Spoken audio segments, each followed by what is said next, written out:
everyone. Welcome to another edition of Spilling the Tea on GovCon. I'm Teresa Moon, Director of Market Strategy for Parabolis. We are the preeminent partnership for government contractors, providing holistic support that includes a line of credit to fund your growth. The purpose of this podcast is to assist small businesses with success in the federal marketplace by introducing them to industry experts and resources that they may not otherwise know about. Today, we welcome my friend and resident cybersecurity guru to the show, Fernando Machado, Managing Principal and CISO of Cybersec Investments, an authorized C3 PAO based out of the Space Coast of Florida. He's also the author of CMMC Simplified, your clear-cut guide to cybersecurity compliance, which is available on Amazon. Fernando has made several appearances on our show since we first started more than 3 years ago. We've relied on his expertise to walk us through the evolution of CMMC, and he's back today to share some of the latest updates. Welcome to the show, Fernando. Thank you for having me. Absolutely. You and I are friends, so when we see each other, not as often as I would like, I always love having time with you, but you were one of the very first guests to come on this show, and we have been talking about CMMC forever, it seems like. And we're finally starting to see some traction that you've been warning about for a very long time. So I'm excited you're to talk about it. Absolutely. Awesome. But before we get started, if you would please tell the listeners who may not know about you and your work a little bit about yourself, your background, how you found your way into the CMMC inner circle, if you will, and some of the services that Cybersec Investments provides. Yeah. So we opened Cybersec Investments up in April of 2018. Then in 2019, we started hearing rumblings about a third-party verification program called CMMC that was starting to get established. And then in fiscal year 2020 for the NDAA Authorization Act, that act came out and actually required a third-party verification program. And in January of 2020, the cyber accreditation body was stood up and they had various industry working groups that they were working on. And I was fortunate enough to join the standards management industry working group. And our job was to develop the assessment criteria and try to lend advice where we could in what eventually would become the CMMC 1.0 assessment guide. We became a authorized CMMC third-party assessment organization in July of 2022. We recently just went through our reauthorization because we have to do the same requirements that the defense contractors do. And since CMMC has gone into effect in January of this year, voluntarily, by the way, right? Because we're going to talk about the 48 rule here in a second. But since the 32 rule has gone into effect and companies are able to go get voluntary CMMC assessments, we have completed our 44th CMMC assessment of the year. And we're currently booked out through April of next year. And that's kind of what we do. The only thing that we do are CMMC third-party assessments for the defense industrial base. And you wouldn't have a time to do anything else, even if you wanted to. And the struggle is real right now, and you've been saying this for a long time. And so I think that's more pertinent than anything for businesses that are tuning in right now, that are active in the DoD environment, that are handling CUI at certain portions of their contract work. This conversation is for you to pay attention to. We had you on several months ago to talk about where we were then. As you said, that the 48 rule goes into effect. It's going to provide a whole new bag of tricks for everyone to have to abide by. And so I want to just jump right in because I think everyone's kind of get your pens and papers out, people, because you need to take some notes here. So, for instance, if I am an active DoD contractor right now, can I lose my contract with the DoD if I'm not certified when the 48 rule goes into effect? Yeah, so the short answer to that is no, because the DoD has established a phased rollout. So when the 48 rule goes into effect, phase 1 will begin, and DoD intends to include CMMC level 1 and CMMC level 2 self-assessment. However, DoD at its discretion can require a CMMC level 2 third-party assessment in lieu of a CMMC level 2 self-assessment. Also, keep in mind, the vast majority of contractors that are out there are actually subcontractors to a prime. So if that's the case, the phased rollout doesn't apply to you. Your rollout may be faster since your prime can ask you to get certified well ahead of DoD's rollout. So this is something we've talked about for a long time as well. The way to fast track your way into the supply chain is by having this done, because there are going to be eliminators that happen because the prime could push up the deadline so that they know that everyone that's working with them is in compliance. And so this could open up the gate of opportunity for businesses that have heeded the warnings and gotten the certifications and the authorizations accomplished. And they may have done so in a timely manner as opposed to those that are waiting and praying that something's going to open up in Fernando's schedule so that they can get into the assessment process, which, I mean, April doesn't give them a lot of time to, work that into the schedule of being able to keep with business as usual, right? I mean, now time is of the essence. Yep, agreed. Awesome. So, in terms of I'm freaking out right now because of what we've just talked about, can I get certified if I haven't started the process in enough time to comply? Like you just said that there's going to be that staggered rollout. Right. Ho And the self-assessment, I know we've talked about that before as well. It's like a double-edged sword as well because people think, "Oh, I'm just gonna go that route," but then there's the fraud side of things that we've always talked about, and someone might come in and audit it, and you may have done something improperly, maybe not on purpose. So there's 2 things that you're dealing with there, like, you might do the self-assessment to get the get across the goal line faster, but then because of that, you've exposed yourself to your lack of understanding of that whole process period, right? Yeah, and I know that, DoD earlier this year put out a memo on implementing the Cybersecurity Maturity Model Certification Program, and they talked about who they intend to actually apply self-assessment for CMMC Level 2 and who's gonna get a CMMC Level 2 third party. And one of the things that they mentioned in that memo is that if you are a contractor handling CUI in the CUI Registry's Defense Organizational Index grouping, meaning you're handling things like control technical information and so forth, the minimum requirement will be a CMMC level 2 third party assessment. But in that same exact memo, there's also another line that says that the requirements that they're listing in there and who's going to get a CMMC level 2 third party assessment versus self assessment, that that is the minimum requirement and does not preclude contracting officers from exceeding that and actually going above and beyond. So I usually tell folks a good example of that would be personal identifiable information, right? Mhm. That does not fall under the defense CUI registry category. But how many contracting officers do you know are going to say that they're going to be okay with allowing a contractor to self attest versus allow them versus requiring them to go through a independent third party? And I'm speculating there, but I'm saying I've talked to a lot of contracting officers and this kind of like the way that they're going. Mhm. Well, and I mean, those are the things, the obstacles that we know almost assuredly that you're gonna run into, and it is at the discretion of the contracting officer, like you said, so it's gonna be person to person. So it's not gonna be standardized. So it's not something that you can guarantee will or won't happen. So it's just best to have it done so that you're not running into that issue, I would Yeah. think. And Um at a minimum, even if they decide, right, that you don't wanna do it for one reason or another, the primary reason if you wanna work in this space would be as a competitive advantage, right? And Mhm, once you become CMMC certified, I think going forward into the future, it is going to be a barrier to entry because a CMMC level 2 certificate will be required as a condition of contract award. mhm. And as with everything else too, there's a price tag on it. So, that too is going to provide a barrier to entry on it. So, finding out what your options are now, we always recommend that anyone that works with us that has questions about this or is looking to enter into the process of becoming compliant talks to you, because there are 2 things that I know without the shadow of a doubt. You're never going to sell someone down the river because you're trying to earn business, because you're a good person and you don't have time to, even if you wanted to be, that way.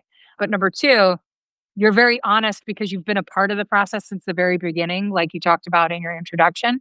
So, you know all the things of what to expect of people to ask you because you've heard it all, because Right. you've been dealing with this for 5 plus years now. And so I say, err on the side of caution for a lot of different things, but it's always nice to have someone like you who's going to be honest and upfront about it, not just looking for an avenue to, highlight working with you in particular, because like you said, you're booked out until April anyway. And so you're not going to be steering someone the wrong direction with the information that you're providing right now. And that's, I think, should make everyone feel at ease when it comes to the things that we're going to be talking about today. This is the way that it is, people. You are going to have to find someone if this applies to you, and doing it now, instead of trying to shop around and find the cheapest avenue. We get it, it's an expense, but it's a cost of doing business with the Department of Defense if certain guidelines pertain to you. So, with regard to that, if this does, I'm a business owner and this does apply to me and I need to get this done now, what are the best first steps to take today? Yeah. So one of the first things, right, is start mapping out how your controlled and classified information data comes into your organization, right? Where is it processed, stored, or transmitted? And how does it leave your organization, right? Does it come via email? If so, is it downloaded onto a laptop or a server? Are you printing CUI? Will you have CUI and removable media, right? This is going to give you a good idea of what areas to implement those security requirements on. Documentation is a key aspect of successfully passing an assessment, and it tells the assessor that you're doing what you say you're doing. hmm So, if someone's a business owner and doing all of this and they're a layperson like myself and not, very technologically inclined, is this something that they can do for themselves, or do they need to, from the documentation purposes, or do they need to have someone come in and help them track stuff like that? It really depends on people's understanding of, like, the cybersecurity requirements. I have Mhm, seen organizations do it themselves, but most of the contractors that we talk to, are small mom and pop shops. Some of them are mhm. manufacturing environments. And so Okay. sometimes either they don't have the time to implement the requirements, or they just simply don't understand to the level of detail the requirements are at. And so this Mhm. is where, depending on how their environment is set up, they may need to hire a consultant, or sometimes they may not even have an IT staff, and this is where a managed service provider or a managed security service provider would come into play to help them out. Okay. So, with all of this in mind, and I'm the business owner, how do I know if I need to do this right now?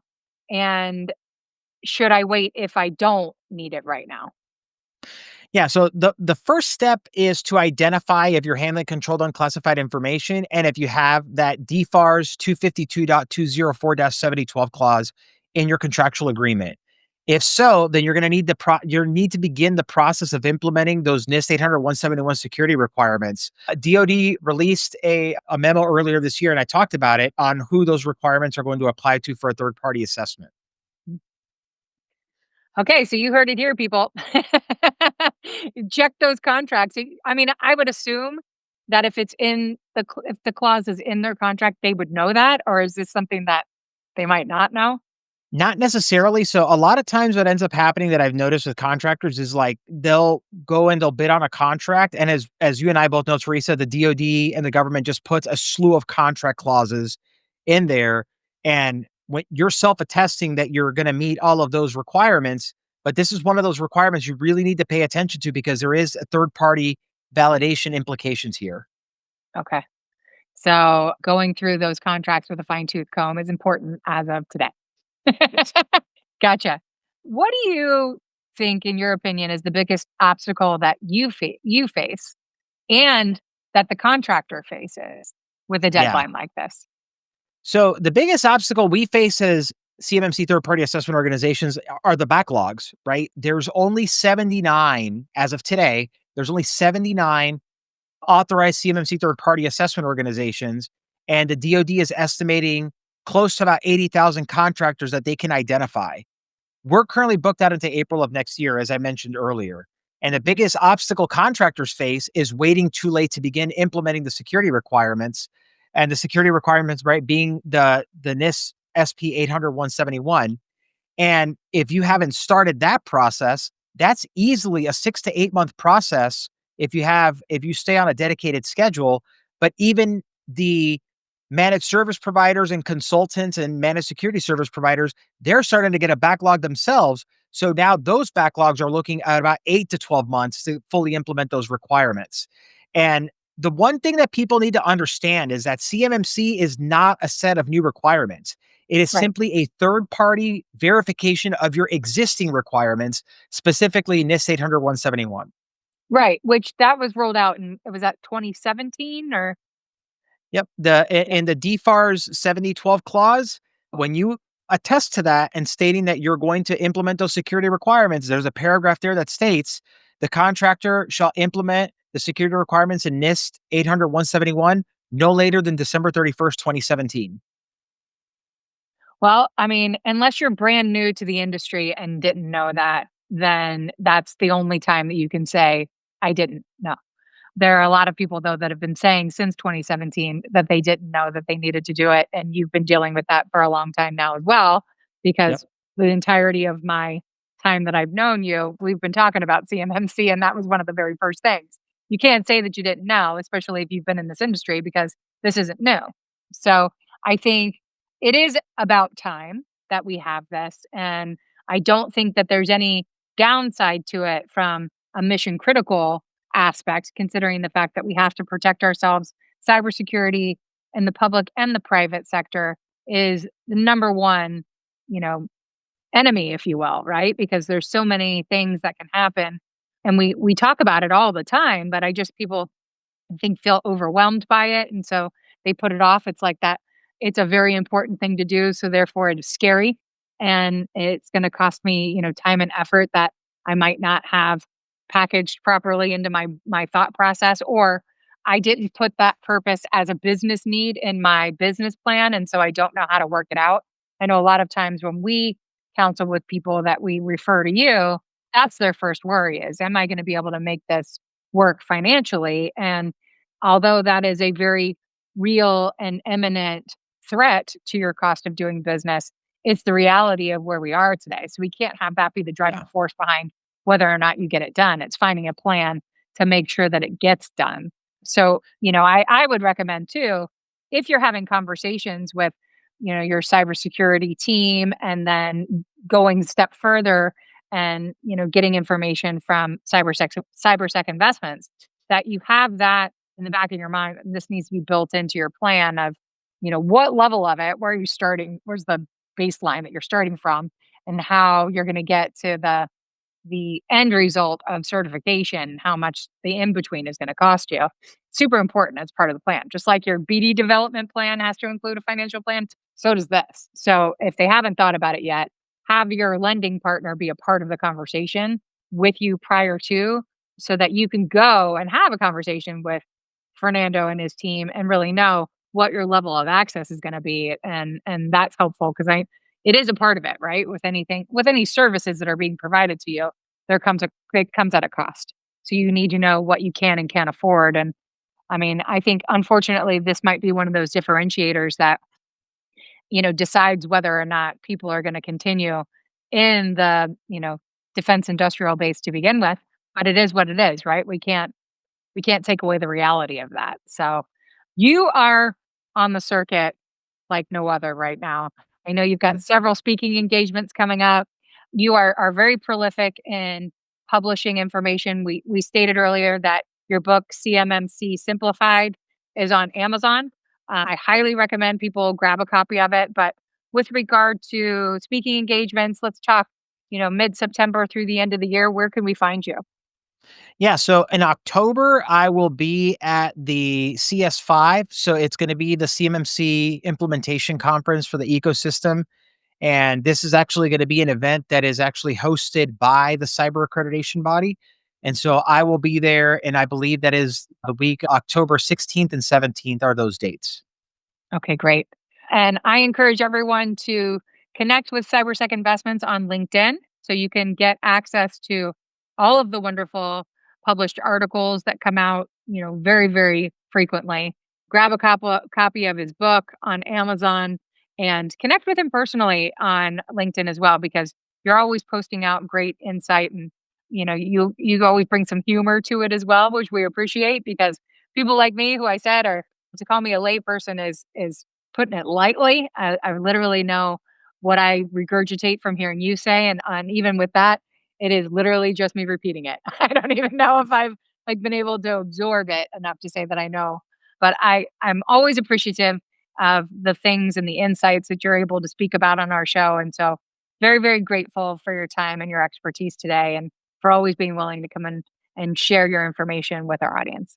Yeah, thank you for having me, and we'll keep an eye on the 48 rule as it approaches its final publication, expected somewhere between late fall, early Q1 next year. Okay, that's great to know. So we've got some time there, and we will definitely have you back on the show when that goes into effect. So thank you again. I appreciate it. Thank you And for thank having you me. absolutely anytime. And I also thank all of you for joining us as well.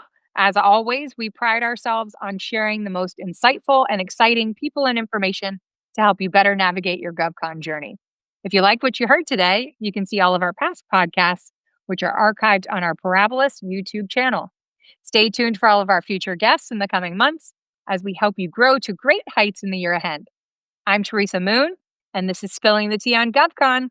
Have a great day, my friends. Thanks, everyone.